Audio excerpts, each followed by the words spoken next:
여러분 한 주도 평안하셨습니까? 오늘은 11번째 강의를 함께 나누고자 합니다. 다음 주에는 이제 시편 강의를 마무리하게 되고요. 이제 한 번밖에 남지 않았는데 지금까지 함께 해주신 우리 성도님들께 감사의 인사를 드립니다. 141편 오늘 강의 제목은 나의 기도를 분향으로 받으소서라는 내용입니다. 141편을 제가 낭독해 드리겠습니다. 여호와여, 내가 주를 불렀사오니 속히 내게 오시옵소서. 내가 주께 부르짖을 때에 내 음성에 귀를 기울이소서. 나의 기도가 주의 앞에 분향함과 같이 되며 나의 손드는 것이 저녁 제사같이 되게 하소서. 여호와여, 내 입에 파수꾼을 세우시고 내 입술의 문을 지키소서. 내 마음이 악한 일에 기울어 죄악을 행하는 자들과 함께 악을 행하지 말게 하시며 그들의 진수성찬을 먹지 말게 하소서. 의인이 나를 칠지라도 은혜로 여기며 책망할지라도 머리에 기름같이 여겨서 내 머리가 이를 거절하지 아니할지라. 그들의 재난 중에도 내가 항상 기도하리로다. 그들의 재판관들이 바위 곁에 내려 던져졌도다. 내 말이 닳므로 무리가 들이로다. 사람이 밭가라 흙을 부스럼트린 같이 우리의 해골이 소울 입구에 흩어졌도다. 주 여호와여, 내 눈이 주께 향하며 내가 주께 피하오니 내 영혼을 빈궁한 대로 버려두지 마옵소서. 나를 지키사 그들이 나를 잡으려고 놓은 올무와 악을 행하는 자들의 함정에서 벗어나게 하옵소서. 악인은 자기 그물에 걸리게 하시고 나만은 온전히 면하게 하소서. 아멘. 하나님이 당신의 자녀들에게 줄 수 있는 가장 큰 축복이 무엇인지 아십니까? 기도 속에서 그분의 자녀들을 만나 주시는 것입니다.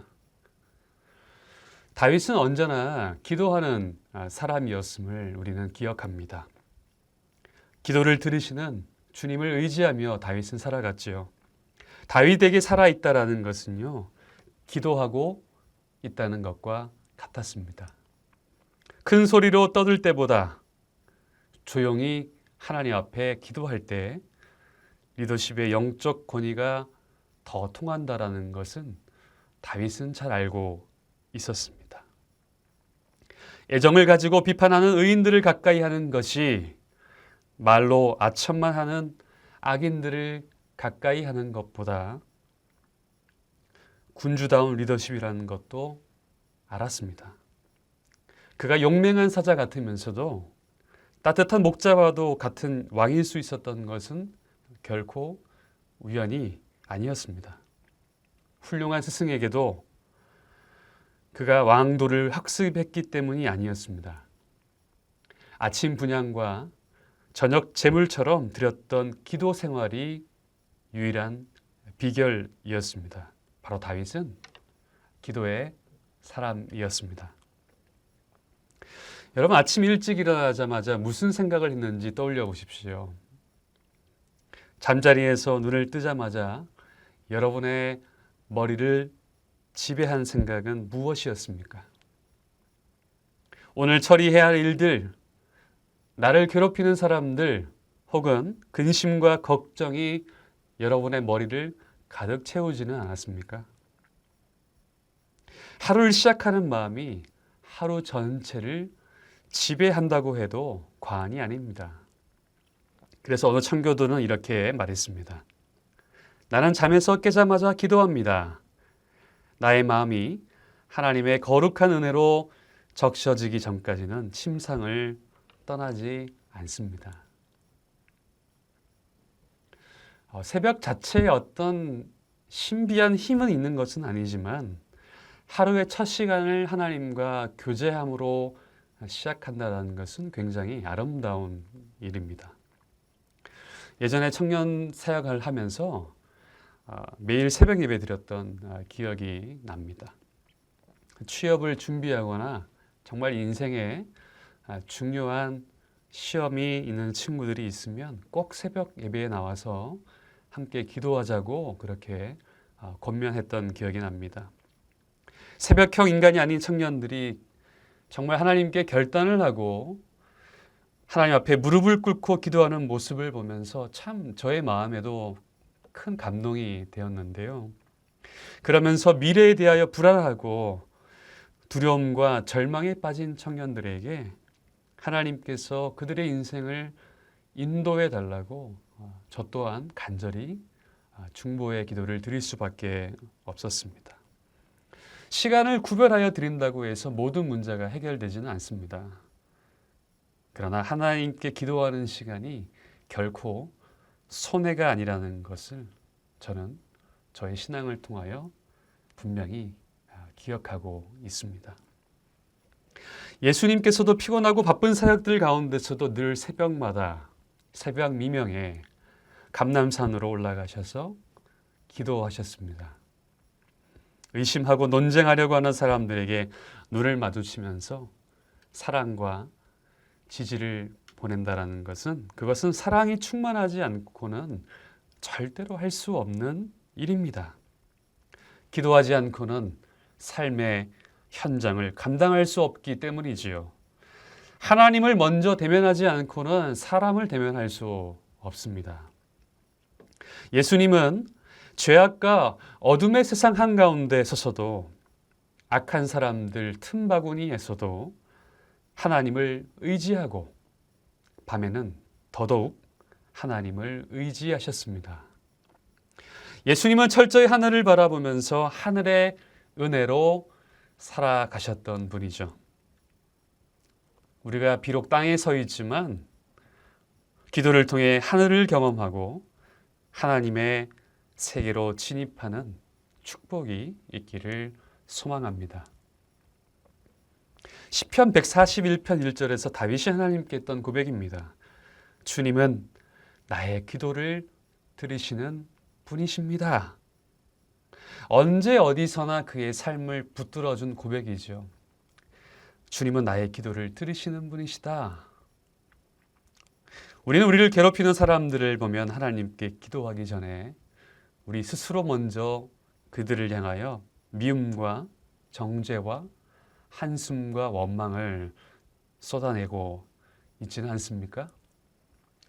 하나님과는 전혀 관계없는 육의 사람의 모습으로 우리가 행하고 있지는 않았습니까? 하지만 다윗은 모든 어려움을 먼저 하나님 앞에 부탁합니다. 관심을 가지고 자신의 기도를 들어주실 것을 바라는 다윗의 시편은 어려움 속에서 탄식하는 대신에 자신의 기도가 하나님 앞에 올바로 드려지기를 바라는 그런 기도의 고백입니다. 이어서 다윗은요, 자신의 입술에 파수꾼을 세워달라고 하나님 앞에 기도했고, 악인들과 교제하면서 함께 악을 행하지 않도록 하나님께 도움을 청하고 있습니다. 시인은 유혹에 직면하여 자기 자신의 현실 때문에 괴로워하고 있습니다. 시인은 악은 바깥에 있지 않고 내 속에 있다라고 그렇게 고백을 합니다. 시편 141편은 자기 자신 안에 있는 자아의 경향성과 싸우고 있는 내용입니다. 지금 시인은 몹시 외로운 처지에 있었습니다. 자기를 살펴보니까 정말 외롭고 마음의 중심이 위태로운 상태임을 경험하기 시작했습니다. 우리 내면도 마음의 중심이 무너지면 삶의 모든 것들이 무너질 수밖에 없습니다. 여러분, 믿음이라고 하는 것은 내 속에 어떤 견고한 기둥이 하나 서 있는 것이죠. 바람이 불어도 쉽게 흔들리지 않는 견고한 믿음의 기둥을 가지고 있는 것이 바로 신앙의 힘입니다. 시인이 고백하는 것은요, 내가 흔들리는 존재라는 것을 깨닫고 그의 눈이 하나님을 향하고 있습니다. 여러분, 우리 마음속에 누군가를 향한 미워하는 마음이 있습니까? 하나님 앞에 우리가 기도할 때 점잖게 아름다운 말로 기도할 필요가 없습니다. 우리 마음속에 있는 그런 분노와 미움과 악한 것들을 솔직하게 하나님 앞에 고백할 수 있어야 합니다. 하나님 앞에 정직하게 마음을 드러내게 될 때 분노의 마음, 미움의 감정들을 하나씩 하나님께서 변화시켜 주실 것이기 때문입니다. 다윗은 하나님을 향한 간절한 마음을 2절에서 이렇게 표현합니다. 나의 기도가 주의 앞에 분향함과 같이 되며 나의 손 드는 것이 저녁 제사같이 되게 하소서. 분향은 제사장이 성소에서 향을 사를 때 나는 연기인데 그것이 하나님께서 임재하시는 성소에 가득한 것처럼 자신의 기도가 이내 사라지지 않고 하나님 앞에 상달되기를 바라는 간절한 마음을 상징하고 있는 것입니다. 그래서 요한계시록에도 이 향이 성도들의 기도라고 증언하고 있습니다. 나의 기도가 하나님께 바치는 분향이 되기를 바라는 것은 사사로운 기도가 아닙니다. 이 분향 같은 기도는 자기 욕망을 위한 기도가 될 수 없습니다. 또한 저녁 제사는 고운 가루에 기름과 유향을 섞어서 제단 위에서 태운 소제를 의미하는데요. 이 소제는 저녁뿐만 아니라 아침에도 드렸는데 다윗은 자신이 드리는 기도가 하나님 앞에 매일매일 아침과 저녁에 드리는 그런 기도와 같기를 소망하는 것이죠. 시인은 말의 실수가 참 많은 사람인 줄 알고 있었습니다. 그래서 3절에서 이렇게 기도하고 있습니다. 여호와여, 내 입술에 파수꾼을 세우시고 내 입술의 문을 지키소서. 사람은요, 하루에 평균 18,000개의 단어를 이야기한다고 합니다. 평균적으로 사용하는 언어를 글로 남긴다면 보통 책의 55페이지에 해당하는 분량이며 이것을 1년으로 계산한다면 대략 800페이지의 책을 한 70권 정도 쓸 수 있는 분량이라고 말합니다. 기독교 작가이며 심리학자인 레리 크랩은 원래 말을 심하게 더듬었던 사람입니다. 그는 어렸을 적에 말 때문에 여러 번 실수를 했고 그가 지나갈 때마다 사람들이 그를 비웃었습니다. 그러자 한 노인이 그를 붙잡고 이야기했습니다. 레리, 당신이 이 사실 하나만 꼭 기억하기를 바랍니다. 앞으로 무슨 실수를 하든 나는 당신 편에 설 것입니다. 이 말 한마디 때문에 사람들 앞에서 더욱 담대하게 말하는 것을 배우게 되었고 그는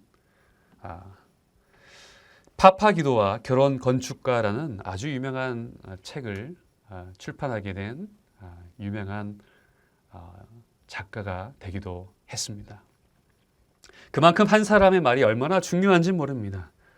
우리가 이 땅에 살면서 힘들어하는 대부분의 문제들을 보면 말 때문에 그렇습니다. 말에 실수가 없는 사람은 아무도 없습니다. 어떤 경우는 우리가 말을 잘못해서 괴로운 경우도 있지만 우리에게 던져진 말 한마디 때문에 아파하고 또 상처를 받게 되죠. 잠언 18장 22절은 죽고 사는 것이 혀의 권세에 있다라고 말합니다. 그만큼 혀의 사용에 따라서 사람을 살릴 수도 있고 사람을 죽일 수도 있다라는 것이죠. 그렇기 때문에 혀는 우리의 실존 전체에 영향을 줄 수 있습니다. 다윗이 도망자로 다니면서 그를 가장 힘들고 그를 괴롭혔던 것은 배고픔과 추위의 어려움이 아니라 시편 57편 4절에서 말하기를 그들의 이는 창과 화살이요 그들의 혀는 날카로운 칼과 같도다. 그를 대적하는 사람들을 향하여서 이렇게 언급하고 있습니다. 혀는 때로는 축복의 통로가 될 수 있지만 때로는 무시무시한 창과 칼이 될 수도 있다는 사실입니다. 우리가 하나님 앞에서 성숙한 신앙인의 모습을 갖기 위해 필요한 것이 있다면 우리가 말하는 언어의 생활을 잘 점검해 봐야 할 것입니다. 우리가 성숙한 언어를 사용하기 위해서 필요한 것이 무엇이 있을까요? 혀의 원천, 곧 마음속 깊은 곳에서의 변화가 필요합니다. 하나님의 말씀으로 길들여지지 않는 한 혀는 죽이는 독이 가득한 위험한 것이 될 수밖에 없습니다. 그러므로 우리의 언어를 바꾸길 원한다면 먼저 성령님의 통제를 받아야 하며 말을 내뱉기 전에 주님께서 우리 영혼에게 말씀하시는 것을 먼저 귀 기울여 들어야 할 것입니다. 그럴 때 하나님이 우리의 말 가운데 새로운 힘을 주시며 우리의 언어를 바꾸어 주실 것입니다. 또한 우리가 성숙한 언어를 사용하기 위해서 나쁜 말을 하지 않도록 오늘 시인이 하나님 앞에 기도했던 것처럼 파수꾼을 세워달라고 기도해야 할 것입니다. 시편 141편 3절입니다. 여호와여 내 입에 파수꾼을 세우시고 내 입술의 문을 지키소서. 이런 말은요, 내가 만들어낼 수 있기 때문에 어떤 말을 사용해야 하고 또 어떤 말을 선택해야 할지 우리는 그 말을 잘 관리하고 선택하며 말을 사용해야 합니다. 바로 그것을 잘 하는 것이 성숙입니다. 그렇기 때문에 우리는 매일매일 우리 입에 파수꾼을 세워달라고 우리 입술을 지켜달라고 하나님 앞에 기도해야 할 것입니다. 여러분 신학이라는 말은요 원래 theology라는 영어 단어인데요. 이 말은 theo와 logy의 합성어입니다. theo는 원어적으로 하나님께라는 표현이고 logy는 logos 곧 말하다라는 뜻인데요. 원어적으로는 신학은 하나님께 말하다라는 의미입니다. 하나님이 원래 인간을 지으신 목적이 무엇일까요? 왜 우리에게 귀를 주셨을까요? 왜 우리에게 입술을 주셨을까요? 하나님과 대화하도록, 하나님을 찬양하도록 우리에게 입술을 주신 것입니다. 하나님은 우리를 얼마나 존귀하게 생각하시고 얼마나 기뻐하시는지를 듣기를 원하십니다. 그리고 그 사랑에 반응하여 우리의 아름다운 언어로 주님 앞에 인격적인 고백을 드리는 것, 하나님을 칭찬하며 나아가는 것, 그것을 바로 예배라고 부릅니다. 성도 여러분, 우리에게 주신 최고의 선물인 언어로 하나님의 높고 위대하심을 높여드릴 수 있기를 소망합니다. 하나님의 감동이 있는 사람의 언어에는 무게감이 있고 놀라운 역사를 일으키죠. 또한 우리는 언어를 사용할 때마다 주님을 생각하고 말해야 합니다. 우리는 십자가와 은혜 안에서 말해야 합니다. 여러분 저를 따라서 한번 고백했으면 좋겠습니다. 하나님은 나를 사랑하십니다. 나는 그 사랑 안에 있습니다. 하나님은 나에게 말씀하실 것입니다. 들은 만큼 변합니다.